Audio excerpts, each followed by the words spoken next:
Olá, pessoal, tudo bom? Meu nome é Mauro, eu sou psicólogo clínico e a convite do IEE e da AME São Paulo, eu vim aqui para falar com vocês sobre sono, sonhos, distúrbios do sono, né? E qual a relação deles entre, né, a relação deles entre saúde e espiritualidade, né? Então, o título da palestra que eu vim falar com vocês é: nossas preocupações influenciam o nosso sono ou o nosso sonho e afetam nossa saúde? Qual a relação entre os distúrbios do sono, saúde e espiritualidade? Então, nessa meia hora, mais ou menos, eu vou falar um pouquinho com vocês sobre esse assunto. Então, vamos lá, né? Nossas preocupações influenciam o nosso sono e afetam nossa saúde?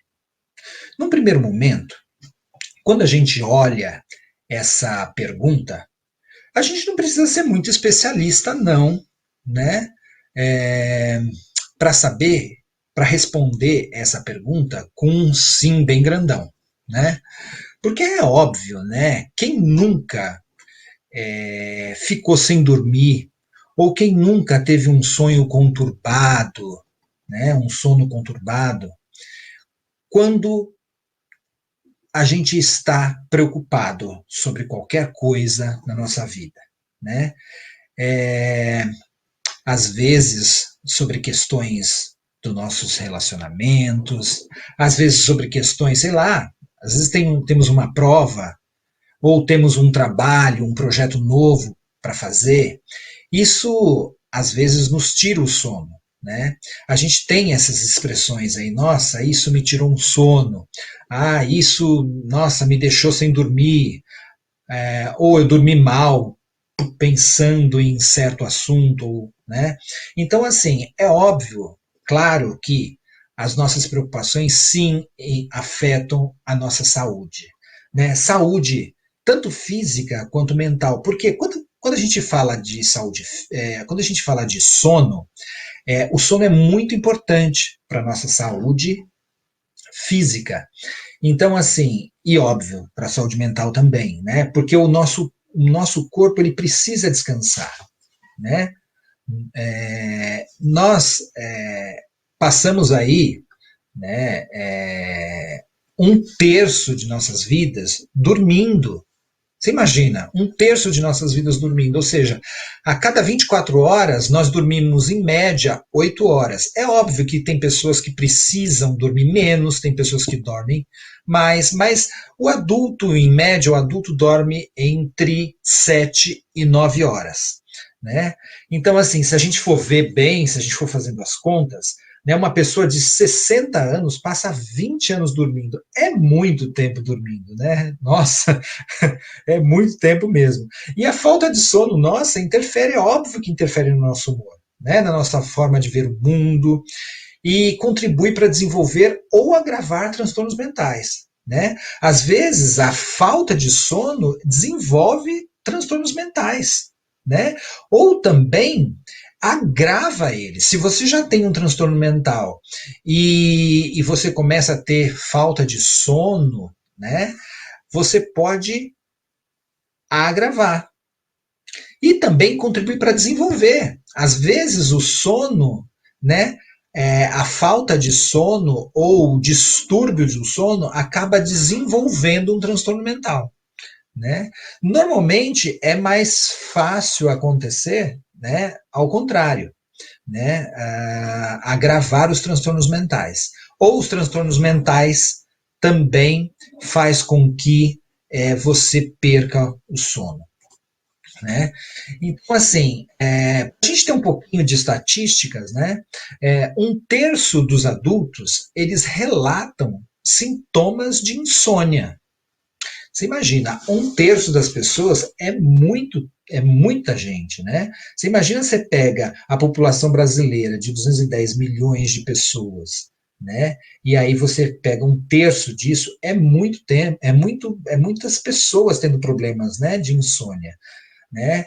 E 10 a 15% dessas experimentam prejuízos diurnos associados, ou seja, né, dessas pessoas aí, desse um terço, de 10 a 15% deles tem problemas associados cotidianamente, ou seja, às vezes acorda mal-humorado, fica com sono o dia inteiro, ou tem problemas de memória por conta de perda de sono, fica irritadiço, não consegue desenvolver seu trabalho direito. Então é bem complicado. Né? De 6 a 10 entre essas pessoas, de 6 a 10%, né, atende aos critérios de transtornos de insônia, que a gente vai falar daqui a pouco quais são os critérios, que quando as pessoas vêm para o consultório psicológico, né, falar com a gente com problemas com distúrbio de sono, a gente precisa fazer um diagnóstico, né, para ver se realmente a pessoa está com distúrbio de sono ou não, o que está acontecendo, né? E os transtornos de insônia é mais prevalente nas mulheres.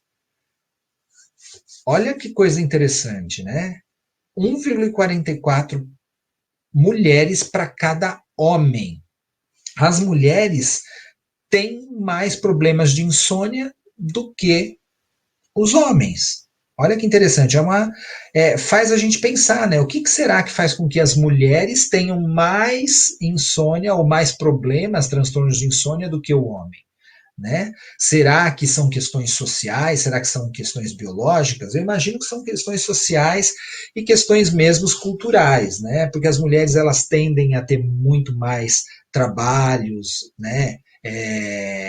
Ela tem uma segunda jornada, ela tem muito mais responsabilidades. Quando elas estão no mercado de trabalho, elas tendem a trabalhar um pouco mais do que o homem para mostrar que elas são capazes.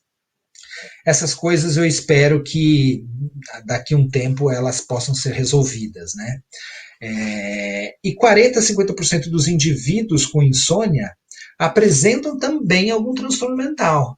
Olha que coisa, né? 50% é um em cada duas pessoas, né? Que também apresentam algum transtorno mental. A pessoa que tem um distúrbio de sono tende a ter um transtorno mental também, né?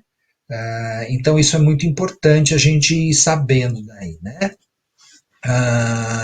Quais são os critérios, né? Aquelas pessoas que vêm para o consultório psicológico, né, ou psiquiátrico, elas vêm com uma queixa, né? Qual é a queixa delas? A queixa, eu não estou dormindo bem, eu estou com insônia, não estou conseguindo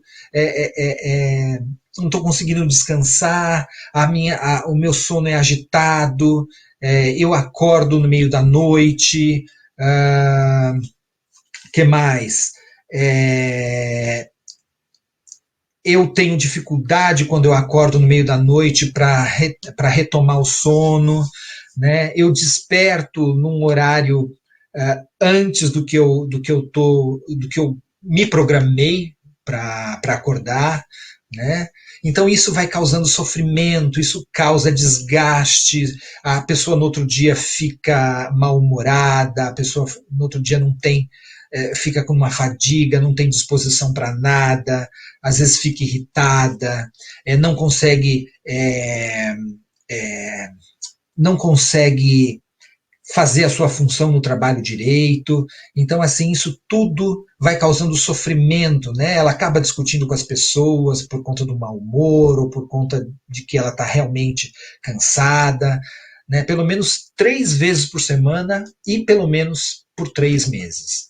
Por que a gente fala isso? Né? A pessoa tem que ter insônia pelo menos 3 semanas e pelo menos 3 meses. Por quê? Porque pode ser episódico. Né? Às vezes a pessoa ela tem uma prova, né? E ela na escola, né? Vamos lá, tem uma prova na escola, na faculdade,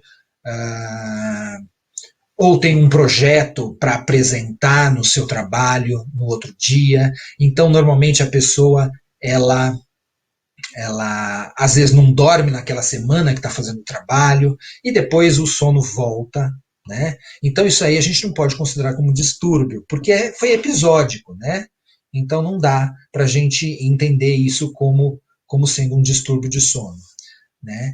E então, tendo esses critérios, a gente fala, ok, essa pessoa sim está com problema de sono e a gente precisa fazer alguma coisa, né, para poder melhorar a situação dela, né? Quais são os fatores de risco para a gente ter insônia, né? A gente tem 4 fatores de riscos aí grandes, que são os temperamentais, os ambientais, os fisiológicos e práticas inadequadas de higiene do sono. Higiene do sono a gente vai falar por último, porque é um termo que foi cunhado que, que fala sobre realmente como que a gente pode cuidar para ter um bom sono. Não que a gente vá mudar esses fatores todos que a gente vai ver sobre higiene do sono e não vai ter mais insônia. Não é isso. Mas é que para a gente ter um bom sono, a gente precisa ter alguns critérios. A gente vai falar depois sobre isso. Né? Então vamos lá para os fatores de risco. Né?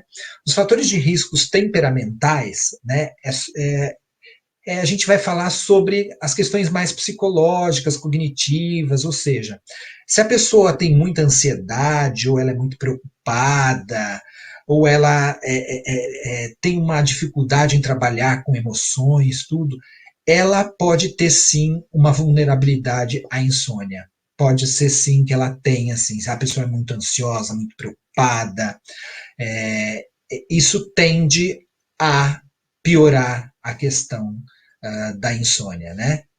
Por exemplo, ruídos na hora que você for dormir, a iluminação muito brilhante, né? O ambiente muito iluminado, temperaturas ou muito altas ou muito baixas, altitudes também elevadas, né? Quando a gente está dormindo em lugares muito altos também, pode sim aumentar sim a vulnerabilidade da insônia.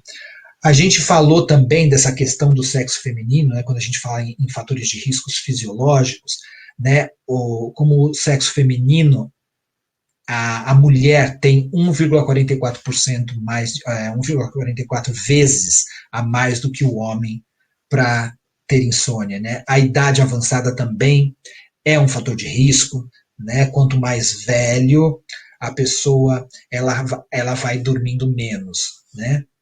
Ah, a questão, né, da familiar, às vezes tem uma disposição ali da família, uma pessoa da família tem insônia, as outras acabam também desenvolvendo. A gente não sabe exatamente se isso é de uma patologia familiar, se foi aprendido, se é uma predisposição genética, a gente não sabe ainda, né? Cada caso é um caso, a gente precisa estudar, né? Problemas respiratórios, quando a gente fala de fisiológico também, né? Se você tem um desvio de septo, uma rinite, uma sinusite, alguma coisa assim, você tende. Quem nunca ficou, né? Quem nunca ficou sem dormir, ou quem nunca precisou colocar algum remédio no nariz para poder dormir bem, né? Porque não conseguia respirar. Né? Então a gente precisa, né? O sono é, é necessário para que a gente descanse o corpo, para que o corpo ele se refaça, né?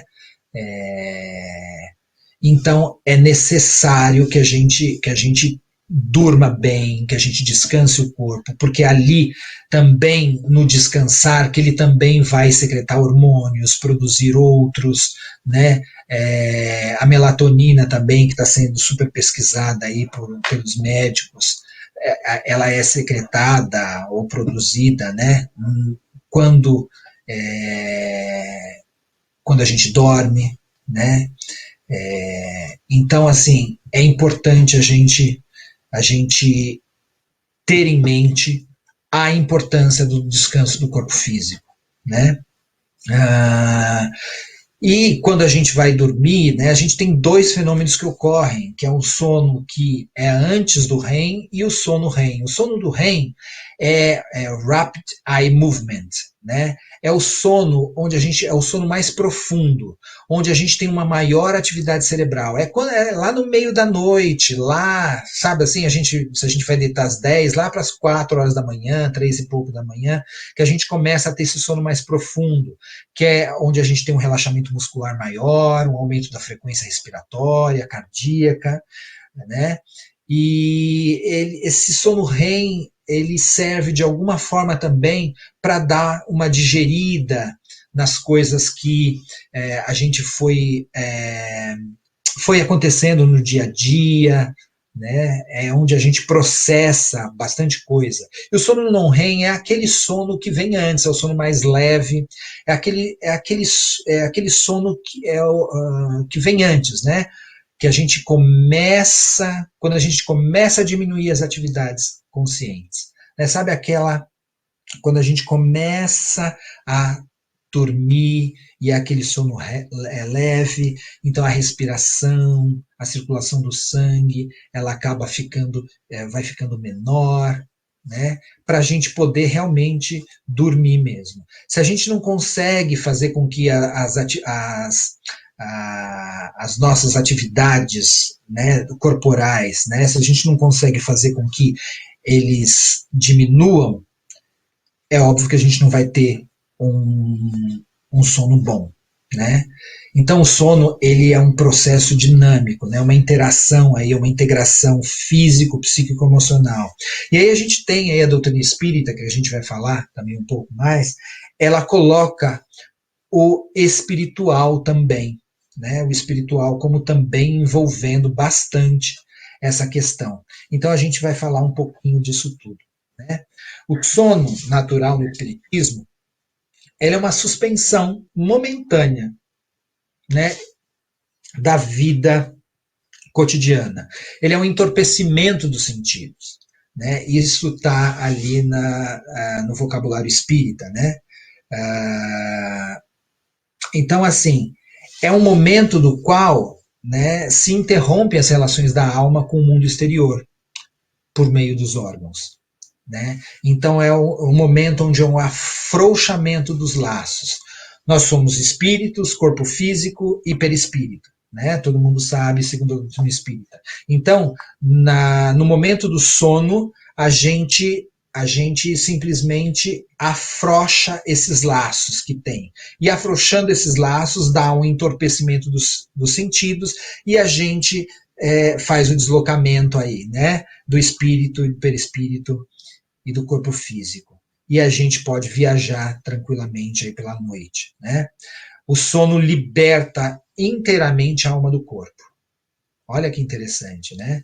E isso é falado na Revista Espírita, né? Quando dormimos, ficamos momentaneamente no estado em que, de maneira definitiva, nos encontraremos depois da morte. Olha que interessante, né? É, é uma experiência de morte, né? Só que não é definitiva, porque o fio que liga o espírito ao corpo físico ele ainda existe, que é diferente da morte. A morte, esse fio, esse laço é cortado, né? No livro dos Espíritos, na pergunta 402, ele diz, né, o sono é a porta que Deus lhe abriu, para que possam ir ter com seus amigos do céu. É o recreio depois do trabalho, enquanto esperam a grande libertação, a libertação final, que os restituirá ao meio que lhes é próprio. Olha que interessante. Né? Ele fala de novo, né, que o sono influi mais do que pensais sobre a vossa vida. Né? E essa afirmação, né, ele está na Revista Espírita e é quando eles falam de simpatia, antipatia e indiferença. Né? Porque o que ele diz? Né?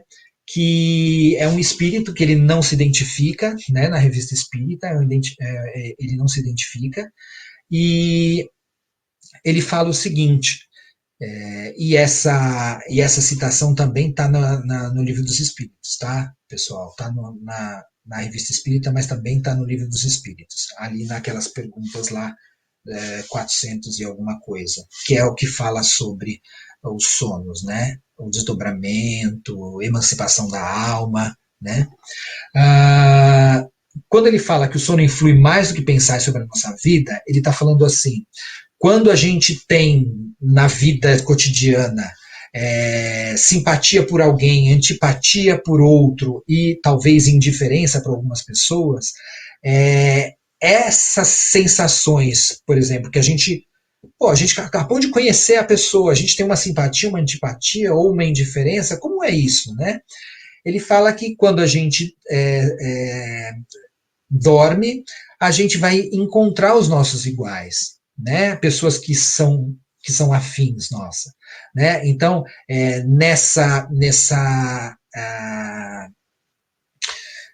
nesse deslocamento aí, né, que a gente tem, nesse afrouxamento dos laços, a gente sai e vai procurar os nossos iguais, vai procurar pessoas que pensam, que sentem ou que estão na mesma sintonia que nós, né? Então a gente, e aí essas pessoas são simpáticas a nós, e mesmo que a gente não os conheçam, né, na nossa vida cotidiana, uma vez que a gente encontra a primeira vez na vida cotidiana, a gente tem aquela sensação, aquela lembrança gostosa de que parece que a gente já conheceu. Quem de nós não teve essa sensação um dia, né? Falando exatamente sobre isso, né?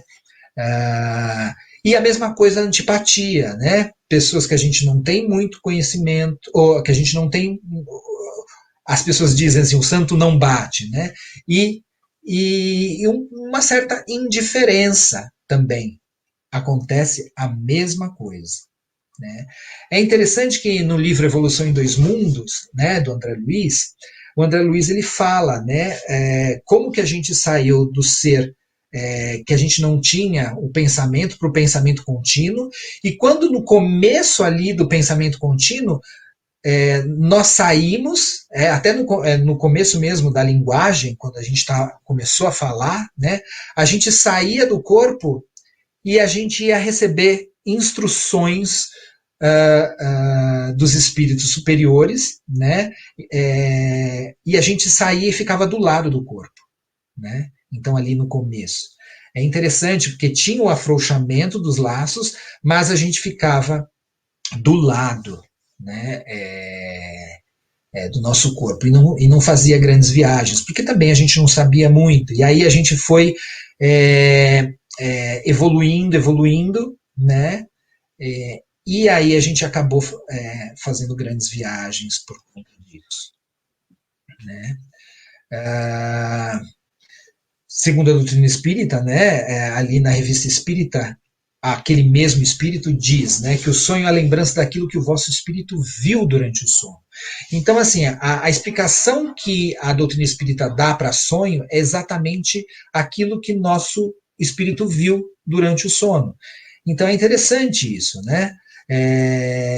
E o que ele fala, né? A lembrança ela é perturbada. Porque o sonho, porque ele fala assim, pô, viu, mas o nosso sono, os nossos sonhos são tão desconexos. Como é que é isso, né? É exatamente isso, né? Ele é desconexo por quê? Porque a gente, como os laços estão afrouxados, a experiência que a gente tem em espírito é difícil para o corpo assimilar essa experiência. Então, por isso que a gente perde muito, né? A gente não tem lembrança exatamente do que a gente fez completamente, a gente tem uns flashes ou outro, né? Então, isso é interessante, né? É um dado interessante que a doutrina espírita nos dá, né? Então, o corpo tem dificuldade em conservar as impressões que o espírito recebeu, né? Isso é no Livro dos Espíritos, na pergunta 403, que eles falam. Né? E no Missionário da Luz, ele fala de um encontro, né, de grupos de trabalhadores de espíritas, né, que, desdobrados pelos sonos físicos, assistiram uma palestra de um mentor espiritual lá,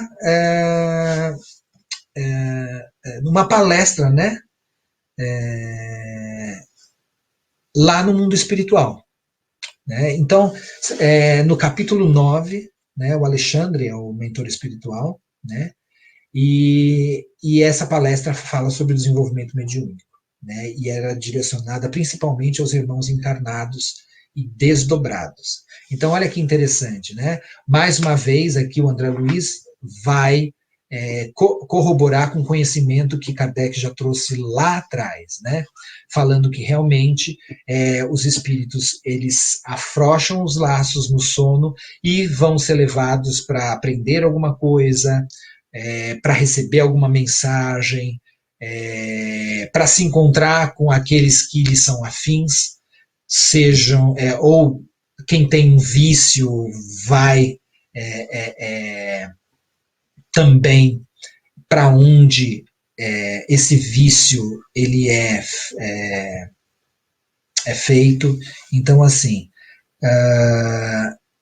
e as sessões que em outros momentos do Missionário da Luz também, eles falam de sessões de aconselhamento aos encarnados, né?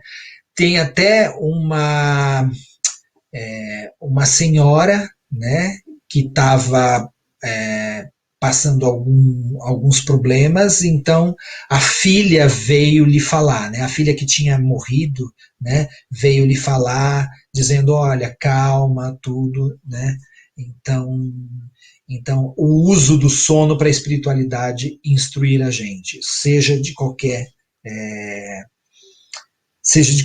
instrução que for, né? Visando, óbvio, desenvolvimento espiritual, o desenvolvimento do encarnado. Então, isso é muito importante.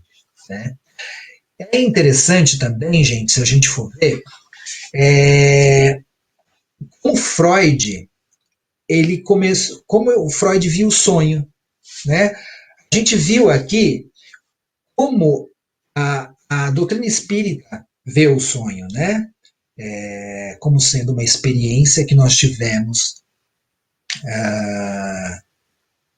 que o nosso espírito teve no mundo espiritual, né? E aqui o Freud, quando ele diz, né, do sonho, ele fala que o sonho é a realização de um desejo, né?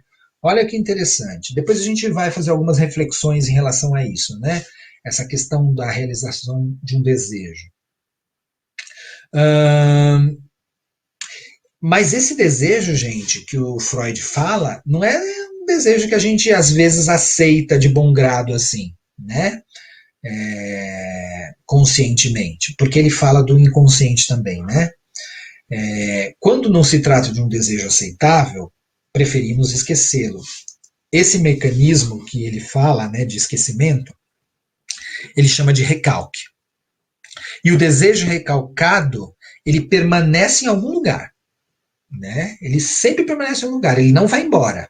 Né? Se você tem um desejo de algo e você não ousa conscientemente lidar com ele, né? Se você não ousa conscientemente dizer ou aceitar que o tem, ele fica em algum lugar. Ele não se esconde, não. Né? E então, se você usa o mecanismo de recalque, em algum momento ele vai sair.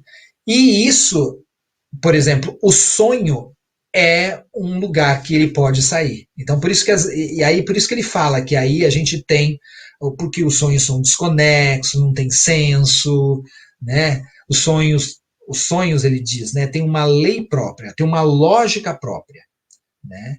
Então, os sonhos é exatamente onde os desejos eles vão vir à tona. Né? Então, Freud fala exatamente isso.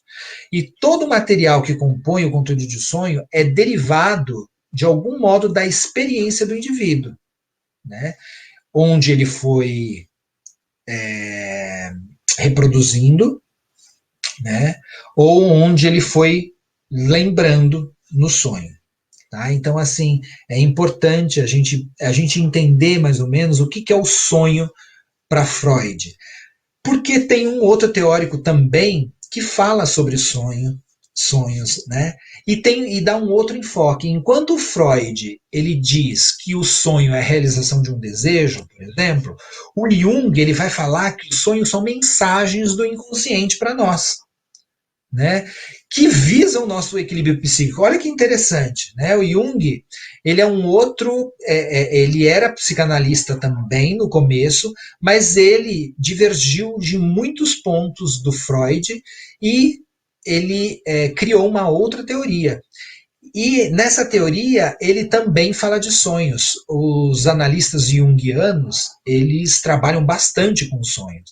É interessante porque assim, tem gente que chega e fala, né?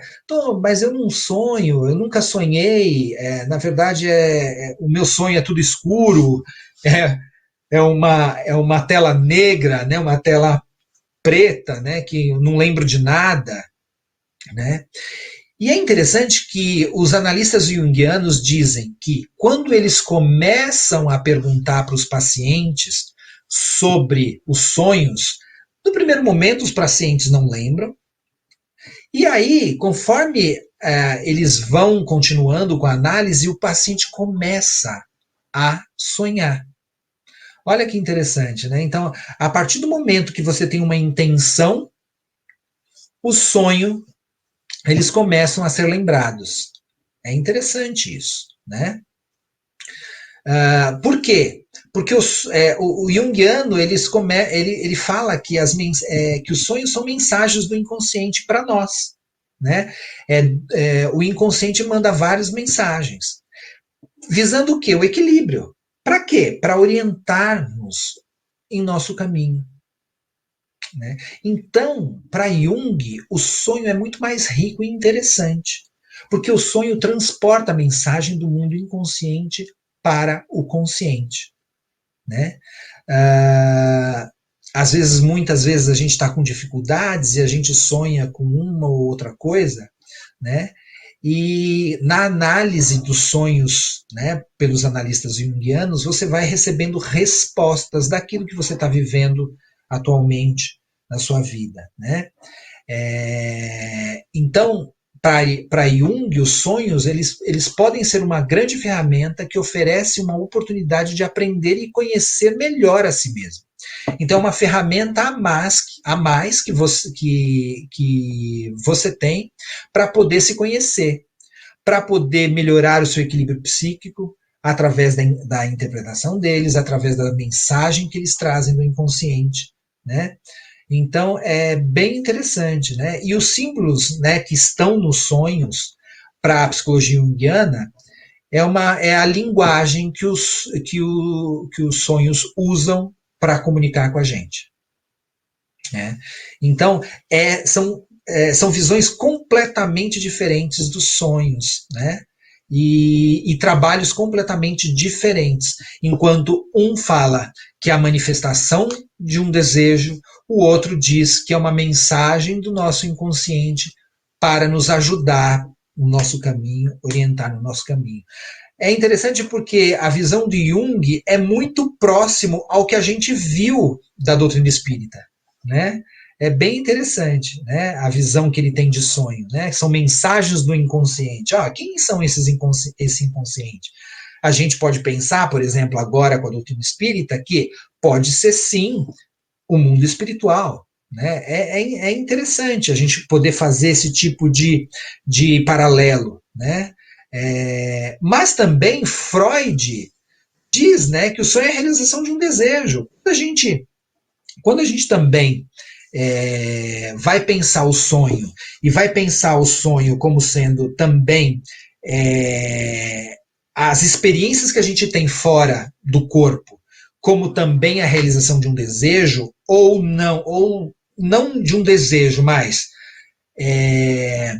quando a gente vai para o lugar que a gente vibra, então a gente pode também pensar nisso como sendo um pouco também da explicação do que Freud deu. Então, me parece que os dois, em certo ponto, estão corretos, né? Um falando que é a realização de um desejo, né? Se é um desejo, é aquilo que você vibra, e se você vibra, você vai para onde você vibra. Se você vibra Se você está numa sintonia legal, você vai para um lugar legal. Se você não está com uma sintonia tão boa, você vai para um lugar onde a sintonia também não é tão boa. Então, de alguma forma, os dois também explicam partes do que os sonhos trazem, né? Ah, então é interessante a gente ver esses dois teóricos, né, que pensaram sobre os sonhos, e o quanto que eles também podem contribuir, o quanto eles contribuíram também para a compreensão ou para a ampliação do que a gente conhece, que a doutrina espírita nos traz, né? Ah, e aí, gente, a gente pode agora a gente tem um pouco mais de elementos, né, para falar um pouco mais sobre, né, o quanto que isso, os sonhos, o sono, né, o quanto as nossas preocupações, ela influencia sim na nossa saúde mental. E o quanto a nossa saúde mental também depende bastante dos nossos sonhos, do nosso sono, do nosso descanso, né? Do nosso sono.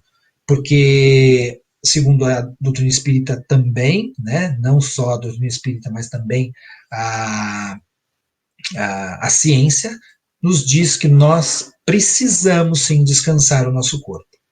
Agora a gente vai falar um pouco mais agora sobre a higiene do sono. Porque com a higiene do sono também a gente pode influenciar os nossos sonos e sonhos, né? E também podemos ficar melhor, né? Podemos dormir bem, podemos acordar melhor. Então, qual o segredo de uma noite boa de sono? E é que as variáveis todas que a gente vai falar estejam alinhadas. Por exemplo, o horário de dormir, né, mesmo no fim de semana, sendo específico, de 7 a 9 horas. Óbvio que tem pessoas que dormem menos e ficam super bem, tem pessoas que precisam dormir mais e para ficar bem. Então, assim, cada um respeite, ou cada um se respeite, né, na quantidade de sono que é bom para si próprio. Né? A gente precisa sinalizar ao nosso cérebro que está na hora de dormir, né? Ir desacelerando, né, na hora marcada. Se você vai dormir tipo às 10 horas todos os dias, né, todas as noites, costume-se a dormir às 10 horas, inclusive aos finais de semana. Né? Evite alimentos estimulantes, né, pelo menos 4 horas antes de deitar. Né? Fumar, café, chás, refrigerantes, essas coisas, né? Comidas pesadas, né? Ou quantidade muito grande de comida, né? Limite a ingestão de líquidos também antes de deitar, porque assim você não vai precisar acordar no meio da noite para poder ir ao banheiro, e assim você diminui a quantidade de coisas que podem fazer com que você acorde e fique acordado, né? Pratique exercícios, né? Mas evite fazê-lo na hora de dormir, né? Você imagina você tá indo dormir, né? Daqui 1, 2 horas e sai da academia e você tá super quente, né? Tá super quente, tá super alerta, né? Excitado. E aí isso não é legal, né? Mantenha o quarto confortável, temperatura. Lembra que os fatores, daqueles fatores que a gente viu lá atrás, né? A temperatura ambiente, silêncio, pouca luz, evite luz forte, né? Nas horas antes de deitar, né? Rituais de relaxamento. Não, para quem tem problemas de insônia, evite fazer cochilos durante o dia ou fazer aquela cesta, né? Porque isso pode prejudicar a noite, né? Encontre tempo suficiente, né, para dormir, né? Acorde na mesma hora todas as manhãs, né? Evite evite pensar em coisas do que fazer ou preocupações, né? Antes de dormir, ou nutrir qualquer coisa emocionalmente perturbadora, né, antes da hora de dormir, ter discussões com as pessoas de casa, evite fazer essas coisas antes de dormir. Isso faz com que você acelere, isso faz com que você se perturbe, né? E na hora de dormir, ou próxima hora de dormir, é hora de vocês é, darem uma baixada um pouco, né? Na excitação, às vezes, do dia, né? Fuja da cama durante o dia, use a cama apenas para fazer, para dormir ou para fazer sexo. Só, gente. Quem tem problemas com insônia, né, algum distúrbio, evite usar para trabalhar ou assistir TV. Agora, nessa época que a gente está tendo home office, está trabalhando muito em casa, evite trabalhar do quarto, né? Faça um ambiente na sua casa para você poder trabalhar. Isso é muito melhor, né? Porque você vai avisando ao cérebro que ali é para você deitar e dormir, né? Evite usar relógios no quarto de dormir.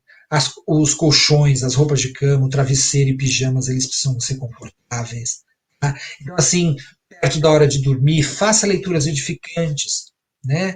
Faça práticas de meditação diariamente, né? Mindfulness, né? Está sendo muito importante. Aí os médicos estão descobrindo a importância do mindfulness, né?